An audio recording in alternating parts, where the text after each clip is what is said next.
Assalamualaikum warahmatullahi wabarakatuh. Perkenalkan nama saya Rika Amianti dengan NIM 8575128002 dari Prodi Pikir PAUD. Di sini saya akan mempresentasikan mengenai hubungan timbal balik antara filsafat ilmu dan pendidikan. Selamat menyaksikan. Pendidikan dan filsafat ilmu merupakan dua bidang yang tidak dapat dipisahkan dan saling berkaitan. Pendidikan membutuhkan filsafat ilmu sebagai dasar berpikir agar proses pendidikan berjalan secara ilmiah, terarah, dan bernilai. Sebaliknya, praktik pendidikan juga memberikan kontribusi terhadap perkembangan filsafat ilmu melalui pengalaman, penelitian, serta perubahan sosial yang terjadi di dunia pendidikan. Oleh karena itu, hubungan antara filsafat ilmu dan pendidikan bersifat timbal balik, saling mengawasi, saling memperkuat, dan saling melengkapi. Peran filsafat ilmu dalam pendidikan dapat dibagi menjadi tiga, yaitu satu, mengawasi eksistensi ilmu pendidikan. Filsafat ilmu mempertanyakan, apa hakikat pendidikan? Mengapa pendidikan diperlukan? Siapa objek dalam pendidikan? Pertanyaan tersebut membuat pendidikan memiliki identitas yang jelas sebagai ilmu yang mempelajari proses pembentukan manusia. Dengan demikian, pendidikan tidak sekadar aktivitas sosial, tetapi memiliki tujuan, objek, dan metode ilmiah. Kedua, memperkuat keilmiahan pendidikan. Filsafat ilmu membantu pendidikan menggunakan cara berpikir logis, sistematis, dan kritis. Pendidikan didasarkan pada penelitian, observasi, evaluasi, dan teori yang dipertanggungjawabkan secara ilmiah. Contohnya, guru menggunakan metode pembelajaran berdasarkan hasil penelitian perkembangan anak. Adapun kurikulum disusun melalui kajian ilmiah sesuai kebutuhan peserta didik. Hal ini menunjukkan bahwa filsafat ilmu menjaga agar pendidikan tetap berkembang berdasarkan ilmu pengetahuan, bukan sekedar asumsi atau kebiasaan. Ketiga, memperkuat nilai-nilai pendidikan. Pendidikan bukan hanya transfer ilmu, tetapi juga pembentukan karakter dan moral. Filsafat ilmu membantu menentukan nilai apa yang harus ditanamkan dalam pendidikan, seperti kejujuran, tanggung jawab, kedisiplinan, kemanusiaan, dan keadilan. Dengan demikian, pendidikan tidak kehilangan arah dan tetap berorientasi pada pembentukan manusia yang utuh. Contoh peran filsafat ilmu dalam pendidikan. Satu, pendidikan berbasis penelitian. Dua, pembentukan karakter peserta didik. Pendidikan yang bermakna dan bernilai turut memperkuat perkembangan filsafat ilmu. Dalam praktiknya, dunia pendidikan selalu menghadapi perubahan zaman, teknologi, budaya, dan kebutuhan masyarakat. Perubahan tersebut memunculkan berbagai pertanyaan baru yang kemudian dikaji oleh filsafat ilmu. Contohnya, bagaimana etika penggunaan teknologi AI dalam pembelajaran? Apakah pembelajaran digital lebih efektif dibanding tatap muka?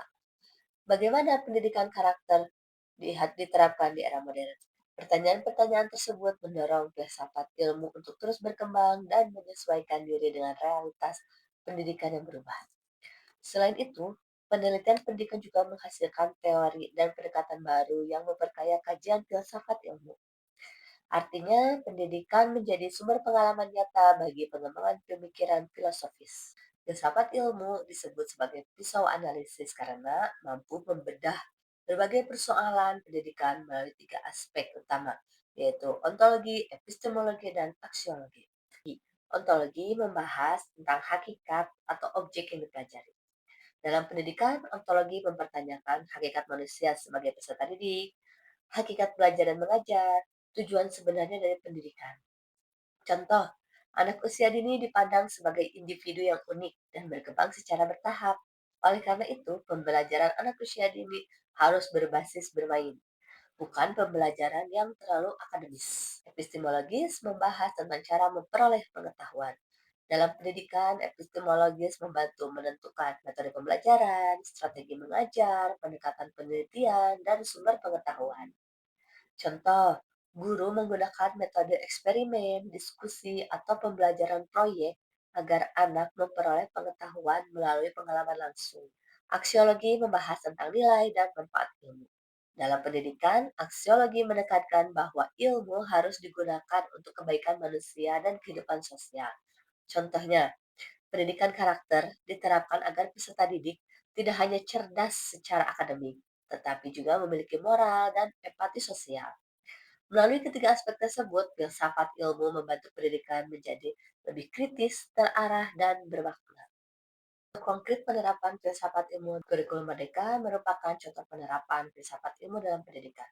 Kurikulum ini menekankan pembelajaran yang berpusat pada anak, fleksibel, dan mengembangkan karakter serta kompetensi. Hal tersebut menunjukkan adanya dasar filosofis bahwa setiap anak memiliki potensi dan gaya belajar yang berbeda. Proses pembelajaran. Guru PAUD menggunakan metode bermain sambil belajar karena didasarkan pada pandangan filosofis bahwa anak belajar paling baik melalui pengalaman konkret dan menyenangkan. Contohnya, bermain balok untuk melatih kognitif, bernyanyi untuk bahasa, bermain peran untuk sosial emosionalnya.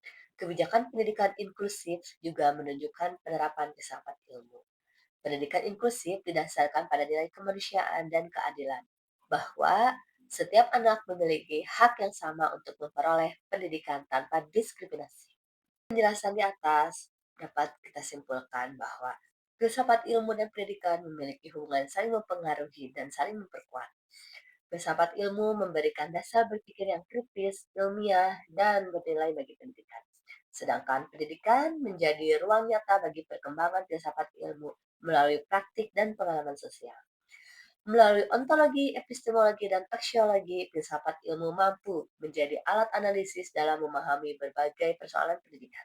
Karena itu, seorang pendidik tidak hanya perlu memahami teknik mengajar, tetapi juga harus memiliki landasan filosofis agar pendidikan benar-benar bermakna bagi kehidupan manusia. Sekian presentasi dari saya. Terima kasih sudah menyaksikan. Wassalamualaikum warahmatullahi wabarakatuh. Bye-bye.